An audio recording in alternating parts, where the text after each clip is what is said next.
This is the Jerusalem Post podcast travel edition. Coming up. He was shouting in Arabic in a plane that was full of Jewish Orthodox Israelis. Sometimes the best airport stories are escaping from the airport. The entire tray was boiling. Not warm, boiling.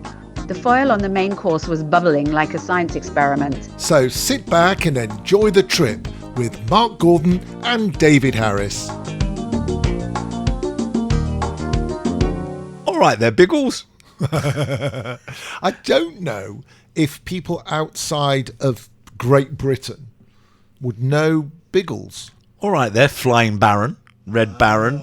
Do you know the song for the Red Baron? No. It's Snoopy fighting the Red Baron. Oh, sing it for me, David. Oh, it's a song from the 60s. Da da da da da da da da da da da da da. Oi. I can't remember. It's a song all about them. I said sing it, not do it in Morse code. Do you know what? Every so often when I'm editing, I listen back to my laugh and I think, good Lord, where did I pick that up? I was trying to think of a funny answer, but I've already got you laughing, so I don't have to waste the time using humour on you. Yeah, so we're talking about airplanes. Flying. Fear of? Fear of certain other passengers sometimes. We are going to spend the next half hour, 45 minutes telling stories from airports and from 36,000 feet. This is partly prompted by a recent trip I went on to a country in Eastern Europe. Not with a podcast, but Is it Eastern Europe or is it Central Europe? It's quite east. It's on the Black Sea almost, but not quite. It's on the Black Sea almost. It's almost a country. I'm not going to name that country or the airlines for fear of insulting them or losing out on free trips in the future. If you know which country it is that Mark is talking about, do email us, markdavidpod@gmail.com, or reach out to us on social media @markdavidpod. So I had a lovely trip, but I had 2 nightmare flights. The flight on the way was postponed by 9 hours, meaning we lost a day of our trip. And the flight on the way back was full of mock Breslover Hasidim who had made their way back from Uman, who did not understand basic sit down in your chair, put your seatbelt on, don't open the overhead lockers while we're landing, turn your phone off, be a human. Did they dance in the aisles? Kind of, except when you said sit down and then they just stood still. Mark, before we introduce our various guests today, and there are, I think, 9 guests in today's podcast, let's talk about anger management in airports. When we first started recording, David had to put me on a leash sometimes because I'm not the most patient person queuing. I occasionally say things to other people when they stand on my foot, push in front of me, spill things near me, make loud noises, basically anybody. And David has travelled in fear of his life. But over 4.5 years, he's worked on me. And to be honest, Mark is a changed human being.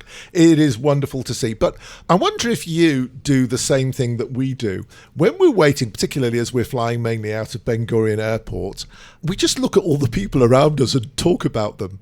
And I do know, being Jewish and coming from a religious background, that there is a law, and it's also just generally morally impolite to talk about. Thou shalt be judgy. Yes, exactly. Thou shalt not be judgy. That's exactly the point. But you just look around the people who are in the queue, in the line, and they're doing exactly the same thing. And so you start with, I wonder if that one's French, or I wonder if that one's Russian. And then you get onto their clothing style. And then suddenly you start to notice the things that begin to annoy you. That's a human. You see the mum with the newborn baby and you're thinking, please don't be in the same area of the plane as me. I don't need the noise. I don't need the smell from the diapers. Or you see 9 other people looking to pray, looking in your direction. Please don't come near me. So basically, we are not very nice human beings, and we're very glad that this podcast is not going out just before Yom Kippur, the Day of Atonement. Anyway, enough of us. We want to introduce you to some of our guests, but before all of that, quiz question with a difference. Yes, it's in fact 5 quiz questions. We're going for airport codes and trying to work out which airport they are. But Mark chose the airport codes, so they're all rather childish codes. We'll give you an idea of what we mean. If we were to say to you, which airport has the code TLV. They're IATA airport codes, and everybody knows TLV is London Heathrow. Okay, we're going to be very silly. Yeah, of course, it's Tel Aviv. So here are 5. Let's see how many of them you know. Mark, you can go first. Go! DOH. Okay, number 2, pie, P-I-E. I wonder if you're actually going to say these rather than just their abbreviations, if that makes any sense. I hope not, because the next one is BUM. Bum. I said a you rude said word. A naughty word. Oh, does that mean I've got to do one? Yeah. C-O-K. How do you pronounce that? Chock. And the last one goes to Mark. Really? Mm-hmm. I never chose that one. This is you. F-U-K. If you know the answers to which airports those are according to their IATA codes, then do write it all down and we'll give you the answers at the end of the pod. Discover the future with Inside Israeli Innovation. I'm Eve Young from the Jerusalem Post, bringing you exclusive insights from Israel's top innovators. Each week, we dive into the latest trends in tech, business, and beyond with interviews from the brightest minds in the industry. Whether it's cutting-edge startups or revolutionary tech breakthroughs, Inside Israeli Innovation is your front row seat to the startup nation. Subscribe now on your favorite podcast platform and stay ahead of the curve. Inside Israeli Innovation, where innovation meets inspiration. Should we tell a very good story now? Why not? I have to say, probably my favourite ever flight. Are we allowed to mention the name? Ooh. Depends if you want to try to get free flights with them the next time. So my favourite ever flight was with Emirates, where we did a whole podcast with Emirates. And they allowed us to travel business class on the way back. Allowed. It's very funny. And I have to say, it is rather good. And we were lucky enough as Manchester City football fans to sit with a very large TV screen with wonderful kosher food in front of us and watch Manchester City absolutely hammer Manchester United 6-3 during our 2.5-hour flight. As part of the Emirates podcast, we went behind the scenes of the catering company Kosher Arabia, who made the most wonderful kosher food. And airline food can be of differing quality, but this was really, really, really good. Should we hear another story about airline food? Sure. Here's Karen. So anyone who knows me even a little knows that when I fly back and forth between India, Nepal and Israel, usually weighed down with hiking boots, tandoori spice, prayer beads, and a head full of questionable life choices, I never order the kosher meal. Never? Why? Well, you know, the standard airline kosher option tends to be, I would say, uninspired.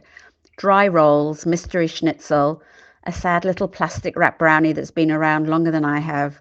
No thanks. I'm all about the local meal. Paneer curry, dal, something with a bit of personality. But this time, no. After 3 months volunteering in Nepal and an extra week in India trying to recharge my batteries, read, sleep in a bed without a mosquito net and eat something not served on a banana leaf, I was done. I was ready for Israeli food. Scratch that. Israeli bland, something tame, familiar, you know, cucumbers that aren't in a curry and bread that doesn't double as a yoga mat. So out of character and feeling oddly virtuous, I clicked kosher meal on my ticket booking. Now here's the thing, kosher meals always get served first on international flights. There's a quiet pride in that moment when the trolley glides down the aisle, stops at your seat, and delivers you dinner while the rest of the plane crane their necks and salivates like Pavlov's dog. I was ready for that moment, except not this time. No. This time, my kosher meal took its sweet time. Everyone else tucked into their fragrant curries, buttery naan, and whatever else was being handed out. Well, I just sat there, waiting, patiently, not so patiently. About 30 minutes later, just as I was considering chewing on the in-flight magazine, my meal arrived, piping hot. And boy, they weren't kidding, piping hot it was. The entire tray was boiling, not warm, boiling. The foil on the main course was bubbling like a science experiment. The side salads, you know, the ones that are supposed to be served chilled, melted, literally melted. The fruit salad was steaming. Who knew watermelon could be served hot? Even the plastic cutlery had given up on life and wilted into Salvador Dali sculptures. I peeled back the foil, careful not to singe my fingers, and was greeted by a little sticker that said, "Heat this, but do not open." Well, somebody clearly skipped step 2. And I get it. Keeping kosher on a flight is a logistical art form. I respect it. But last time I checked, there's no halachic requirement to kasher the cutlery by melting it in the oven. Unless I missed that day in Hebrew school. I gave it a valiant effort, ate around the molten fruit salad, managed a bite or two of the entree, though I'm fairly certain it was still undergoing some sort of chemical transformation. And then I gave up and asked for water. Lukewarm, of course, it's only fitting. Suffice it to say, next time I'll take my chances with the paneer curry. This is Mark Gordon from the Jerusalem Post podcast Travel Edition. Find us on Facebook, Instagram and Twitter at MarkDavidPod, or mail us at markdavidpod@gmail.com. The next 2 stories we're going to bring you are about planes caught and planes missed, which reminds us. I think it was on our second trip. We went to Poland, and it was during COVID, so therefore direct flights were quite rare. So we ended up having to fly from Israel to Frankfurt and then from Frankfurt to Krakow. Surprise, surprise, the plane left Israel late. The usual line of planes waiting to take off, who knows what it was, or in the case of Tel Aviv, often late arriving passengers. We arrived in Frankfurt extremely late, with about 30 minutes to get across Frankfurt Airport. Now, I don't know if you are familiar with Frankfurt Airport, but it's one of the largest in Europe. We got to the customs control, and you remember before we were talking about Mark and his anger management, and he's looking at the people in front of us and others, and he said, "That one's pushing in. Look at that. That one's pushing in." And getting increased. Do you remember this, Mark? I do, because I remember there was a rabbi behind us who said, "I've got a flight to catch and I've only got 20 minutes. And I don't think I've ever been quite so rude to a rabbi in my life. So we got through customs control. I think Mark will admit I'm marginally, only a little bit, fitter than him. And I ran across the airport. And it was probably, if you were walking, about a 20-minute fast walk from one plane to the other. And I'm constantly looking over my shoulder trying to see Mark, and he's sort of panting behind, carrying his wheelie or backpack or whatever it was. And finally we got to the gate, and there's a knowing look from the staff there. I think it was from Lufthansa, and they nodded and smiled and said, "We're waiting for you." Mark was still in the arm that leads out to the plane, and I'd already got onto the plane. The flight attendant was actually waiting there with bottles of water for us, and the passengers on the plane, rather than looking at us with daggers and evil eyes, applauded as we finally slumped into our seats. See, I thought they'd been listening to our podcast, and that's why we got the applause, because they knew there were celebrities on the plane. But you need a bit of Mark humour at the end of one of my rather long stories. I think I've only ever run twice for this podcast, and that was one, and the other was when we were recording on Royal Caribbean, and we were showing you could jog round the ship. Right. Other than that, I don't really run for this podcast. Now, part 2 of the story from Mark. We finally arrive in Krakow. Krakow is not the greatest airport in the world. So we were waiting an hour and a half to get through customs, because they have 2 people dealing with international flights outside the EU. And it was during COVID, so it was even more ramped up in terms of the queues. So we are still not quite dripping with sweat, but you wouldn't want to come near us. We get to the luggage belt, wait another 20 minutes, and lo and behold, our luggage isn't there, because when you arrive with 20-25 minutes to transfer, you might make it, but the chances of your luggage making it are not as high. At that point, we went to the lost luggage counter, and we're talking, midnight? 1 in the morning? Yeah, it had to be something like that. Stinking, to be honest. They say, "No, your luggage isn't coming until tomorrow." And this was only our second flight together. I was less well prepared than I am now. I didn't have a change of clothes. You didn't have a change of clothes. And we were starting 8 o'clock the next morning. It was very early, yeah. In Tarnów. We ended up starting our first podcast in Poland, in Tarnów, in the market, looking round for clothing. Some of which actually fitted David, and very little of which actually fitted me. So that's our nightmare in the airport. Will we, won't we? catch the plane or not. But here's another couple of stories. In a minute, we're going to hear from Colin, husband of Louisa, from Pisa. Is Colin from Pisa or is Louisa from Pisa? Colin's from somewhere in England and Louisa's... Colindale. Yeah. Anyway, it's Colin and Louisa from beautiful Pisa. That's in a minute. But first, another special guest. Hi, I'm Yuval, half of the couple Two Flying Boys, travel bloggers and journalists, and I want to tell you about our Bangkok barbershop adventure. It was supposed to be a simple and quick haircut. After 2 weeks in Thailand, we needed a proper haircut and a good shave before returning home. My partner, Yuda, found a trendy barbershop with great reviews, which was only 10 minutes drive from our hotel. We had it all planned. Quickly take a tuk-tuk there, speedy beauty treatment, and back to the hotel to take our suitcases and head to the airport. The haircut took much longer than we thought. With our flight only a few hours away, we hailed a taxi back to our hotel to grab our luggage before heading to the airport. That's when Bangkok reminded us why it's infamous for its traffic. Finally, reaching the hotel, we grabbed our bags and jumped into another taxi, which we ordered online. Halfway there, I glanced at the highway signs and felt my stomach drop. Don Muang? I muttered, Wait. I called to the driver. We need the other airport, I told him.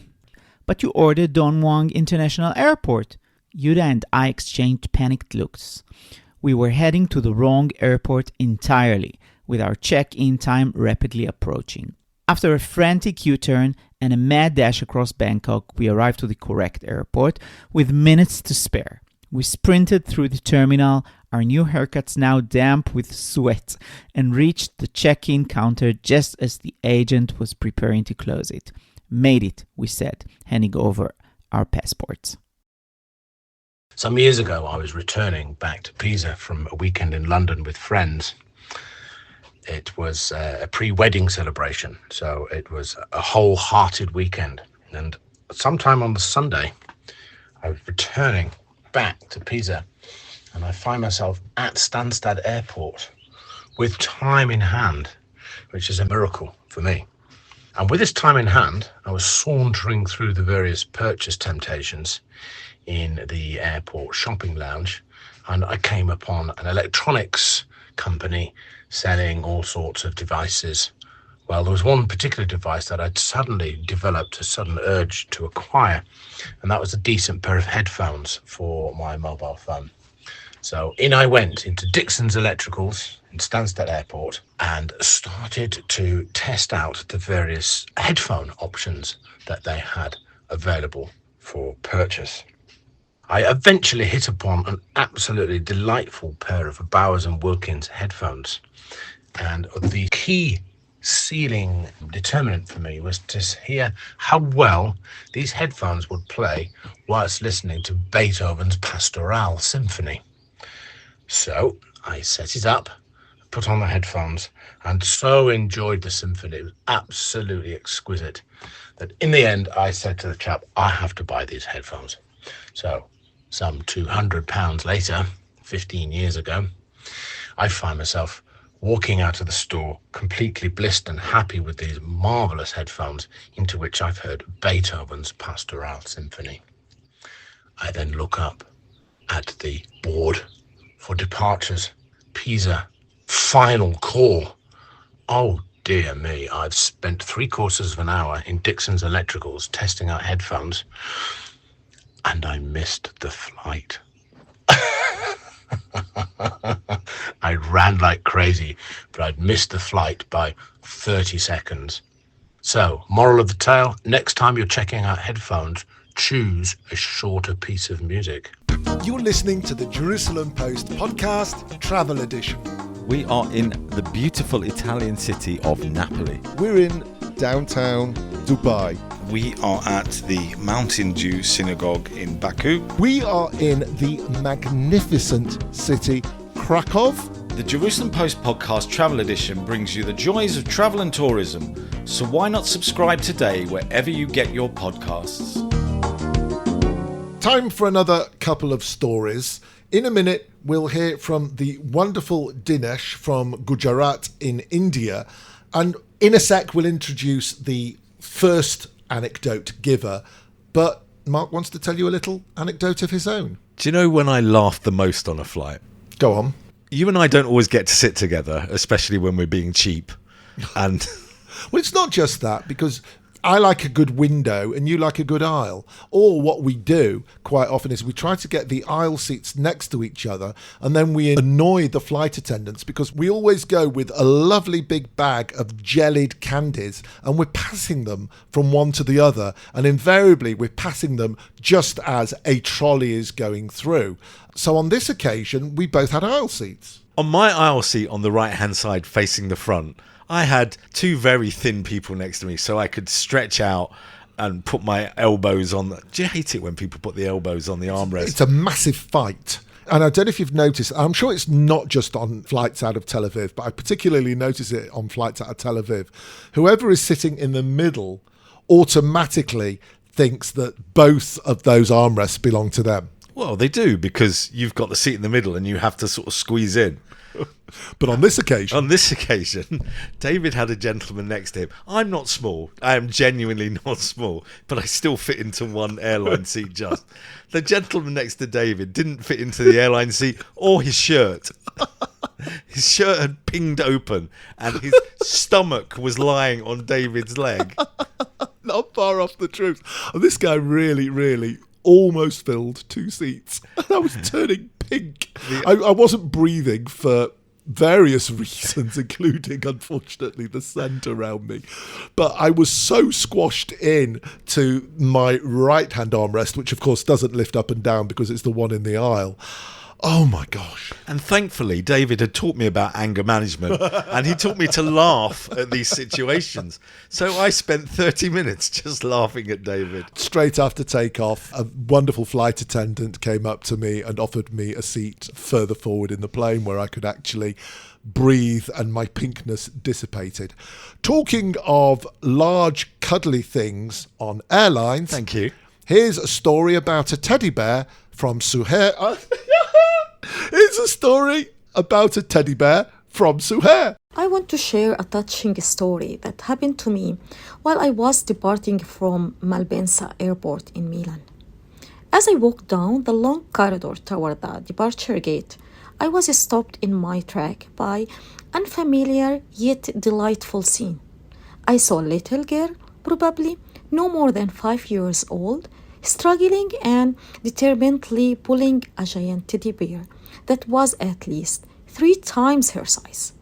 A big smile graced her face, and her determination to carry that giant bear made me smile too. I became curious about her mother, the one who allowed her to buy this oversized teddy bear, knowing full well that moving it would be no easy task. As I looked around, I noticed that the mother was alone, handling 5 children. The oldest appeared to be no older than 10, while the youngest was just a few months old. I imagined how challenging that must have been for her, especially managing her 5 kids without any help. Yet, despite feeling exhausted, the mother didn't hesitate to support her daughter's desire to buy that massive teddy bear. It was clear that this was not her own wish, but rather a way to bring joy to her daughter, which left me feeling both astonished and impressed. I cannot forget that little girl, facing the daunting task with a radiant smile. It made me reflect on how wonderful happiness can motivate us, even when the path is tough. Sometimes we need to put in extra effort and take more time to achieve what we want. But when the goal holds significant value for us, we can achieve it with love and determination. In that simple moment at Malpensa Airport, I learned a lesson about love and sacrifice and how happiness can smooth the way, even when challenges seem difficult. While I watched this family, a funny question crossed my mind. Did that teddy bear need a plane ticket? From my busy schedule, somehow I managed to get 20 days leave. I booked my ticket from India to Melbourne, Australia. Both my son and daughters are well set in Melbourne, Australia, along with their children. So throughout my journey, I was thinking about them, especially about my grandchildren. Finally, I landed on airport. I was passing through the custom clearance, and then there was a lady who looked at me and asked in Australian accent, "Have you come today?" Listening to her, I was shocked. Literally, I got angry, but suppressed my anger and asked her, "What did you say?" She looked at me again and said, "Have you come today?" Now I realized that because of her accent, instead of "Have you come today?" I understood that "Have you come to die?" I too smiled and shared my feelings and told her this is what I thought. Listening to that, she too burst into laugh and said, "Oh, I will take care next time." I left her because my grandchildren were waiting outside. You're listening to the Jerusalem Post podcast Travel Edition.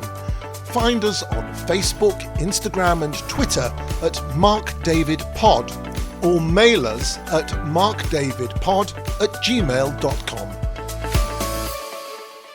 During the break, Mark and I were talking about what stories we should tell before our next guest, and I came up with two. So, do you want the story of the rabbi, or do you want the story of nookie or naughty relations on board? Or would you like both of them? Let me choose. Sex, religion, sex, David.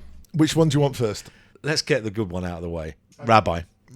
So, I was on a trip from Tel Aviv to Heathrow, and I sat between two women. The lady on the aisle introduced herself as being a rabbi. I thought this was sounding like the other story. I know. And she was, forgive me, my wife, forgive me, anybody who might be offended. She was the hottest rabbi I have ever seen in a million miles. She was super sweet, lovely, beautiful, intelligent. It was perfect. And I had 5.5 hours to chat with her. And we were getting on like a house on fire. We got to the end of the runway, and suddenly I realised that there's actually somebody else sitting next to me on the other side. And this lady says in a very strong South Wales accent, and please forgive me for butchering her accent, but she says something like, I know what Mark's going to say. She says something like, "Excuse me, forgive me for interrupting you while you're getting on so nicely with the lady." It's terrible, isn't it? I know. I'm getting flashbacks to our story about Melbourne Airport. I know. Anyway, she says, "I'm absolutely petrified of flying, and if I can interrupt you and your new love interest rabbi for a few moments, can I hold your hand as we take off?" She holds my hand, and you know they talk about white knuckle rides. She was squeezing so tight that like the blood was draining out of my hand. Then I just ignored her for 5.5 hours, which was fab.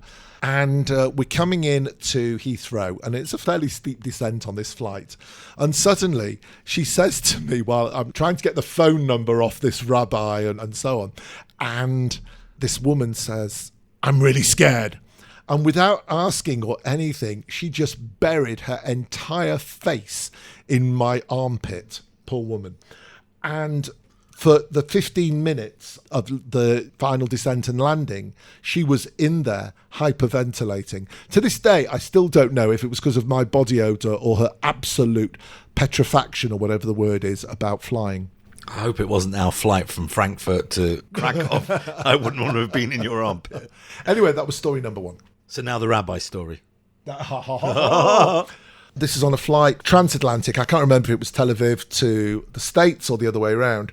Very often on these flights, it's 3-3-3 in terms of the seats, or 3-4-3, which Mark will say sounds like a football formation. But I was in the middle group of seats, the three in the middle, and I was on the left-hand seat. Just in front of me and to the left was a couple. They had not met each other prior to the flight. I saw them introducing themselves to each other, and luckily for them, they had 3 seats to themselves.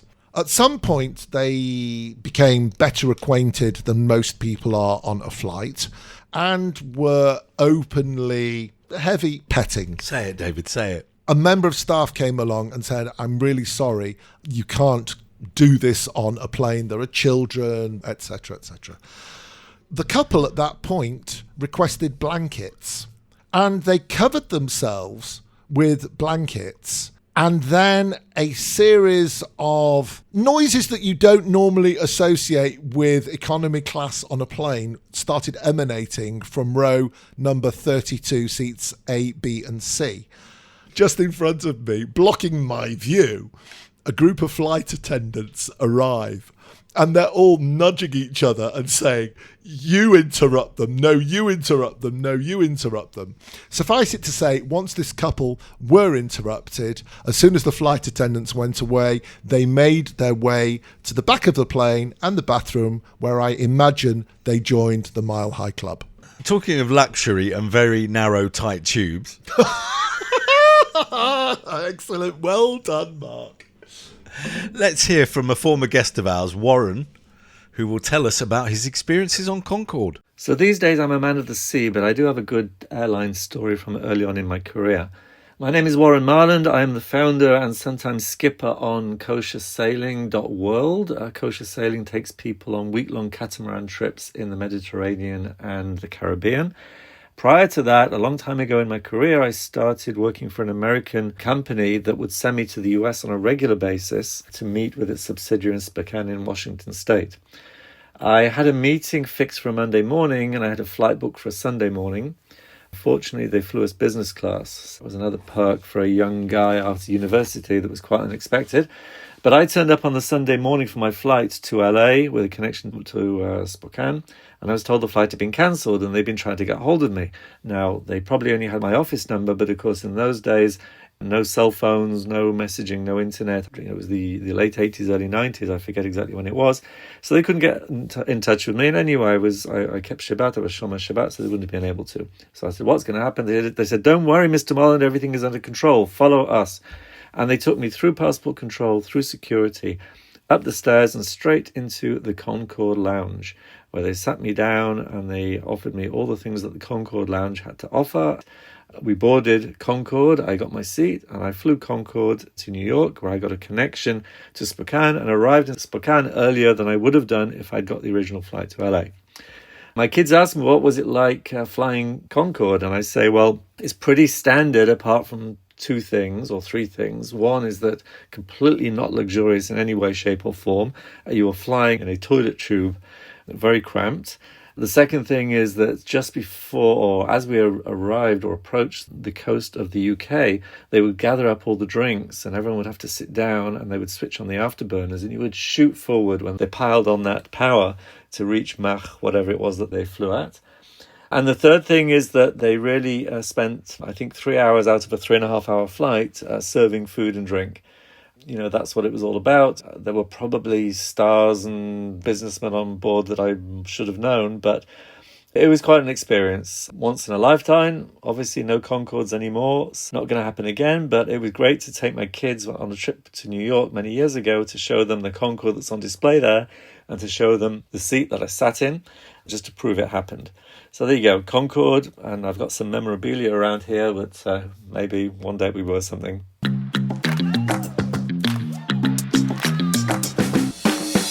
To talk the latest news in Israel, the Jewish world, and everything in between. This is the J-Post Podcast. I'm Tamar Uriel-Beery, Deputy Editor-in-Chief of the Jerusalem Post. And I'm Tzvika Klein, Editor-in-Chief of the Jerusalem Post. And I'm Sarah Ben-Nun, Night Editor at the Jerusalem Post. Join us as we bring some of the most impactful voices to bring you into what it means to be Jewish, to be Israeli today. Every week, we bring you with us into the newsroom in every sense. Stop being so dramatic. This is just our coffee break. You can find us every Thursday on jpost.com, Apple Podcasts, Spotify, or wherever you get your podcasts. We'll see you there. Yalla, bye. I was in Bangkok airport flying back from Singapore I went into the shop to buy my son a present. He was about 9 years old. He loved Angry Birds. And I don't know if you remember Angry Birds. There were 3 or 4 birds. And they were angry. Actually, most of them weren't angry. But there was one shaped like an old comedy bomb, that black bomb with a little piece of string in it. So I went to the shop and I bought him that one for his collection.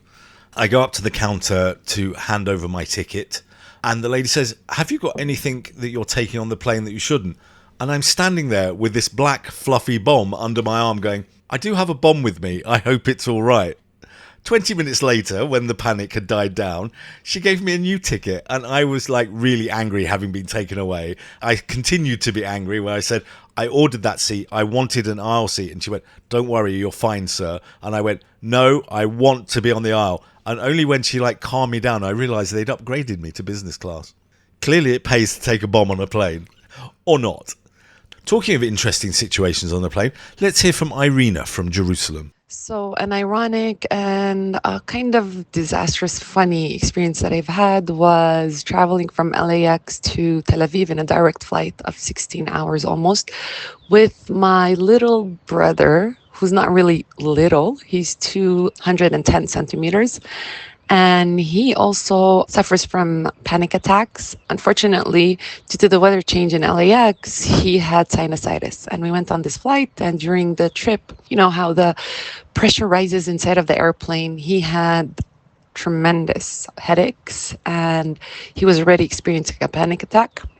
So we're Christian Israelis, and he was shouting from the top of his lungs, put me down, I can't handle this, it's too much pressure, pacing back and forth in the airplane. And well, the ironic part is that he was shouting in Arabic in a plane that was full of Jewish Orthodox Israelis. Luckily, everybody knew that he was really experiencing a panic attack and he was in pain, and nobody called the authorities on us. But the ironic part is that we had this tiny Jewish Orthodox lady who came up and she said, I know what you're feeling. I'm going to help you.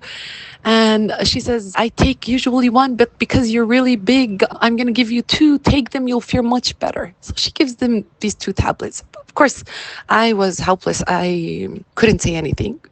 She gave him 2 pills. After like 25 minutes, my brother was already singing songs and high in the airplane. So I asked the lady, what did you give him? She said, I gave him cannabidiol, which is, if you don't know, it's part of cannabis. So it was a very crazy experience that we've had in a very ironic situation. I'm surrounded by octopuses, mushrooms, stingrays, jellyfish, and I'm about to hit my balls into a snail. Just the experience of watching 2 robot arms making your cocktail for you. I've got this strapping thing on and a very small piece of metal that is going to hold my body on a rope. And we were fighting as snow shifters against yetis. So we're both in very nice floral dresses. You're listening to the Jerusalem Post podcast travel edition with Mark Gordon and David Harris. Gosh, we now have a lot of thank yous to do. Can you remember everybody's name? No. There's Chris and Stanley. There's Karen and the 2 flying boys. Colin and Louisa from beautiful Pisa. Not Colin from Colindale. And Suhair from Jerusalem. Dinesh from Gujarat. Warren from Kosher Sailing. Is that a place? And the wonderful Irena from Jerusalem. Thank you to all of you for making this a very special podcast. If we've upset you in any way and you're an airline, we're really sorry. If you enjoyed our podcast, reach out to us at markdavidpod@gmail.com. Our social media is all Mark David Pod. Find us on Facebook and Instagram. Find the Jerusalem Post Podcast Travel Edition all over podcast providers, Apple Podcasts, YouTube, Spotify, and especially at jpost.com. Time for the quiz answers. Oh, I like this. We started with Doh, which was D-O-H. That's Springfield, where the Simpsons live. Doh. Yes. Doha in Qatar. There you go. That was number 1. Number 2. Pie. Is it Pie? Yes, it is Pie. P-I-E. Do you remember where it is? A place in England called Wigan, where they make lots of pies.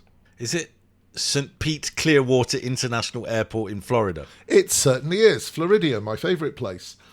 Next is BUM, or BUM, which is Butler Airport in Missouri. Then there is COK, which is Cochin, or Cochin, in India. Have we actually done something on Cochin? We did. No, we're still waiting to get there. We've Ah. got an invite to go to Cochin. One day we will be there. Yes, if you're listening in Kerala.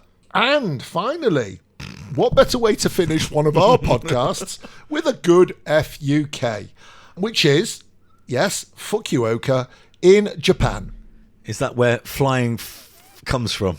We are going to get taken down by the Jerusalem Post after this particular episode, but we really sincerely hope that you'll be hearing from us again in another 2 weeks' time. And if you do, we'll actually be travelling somewhere finally. Yeah. We've got some very, very exciting trips coming up. Hopefully you will enjoy those. And for now, well, just tell your friends all about us, share and like and enjoy. And we apologise to all your children that were listening to this podcast. Have a good one. Bye-bye. Take care.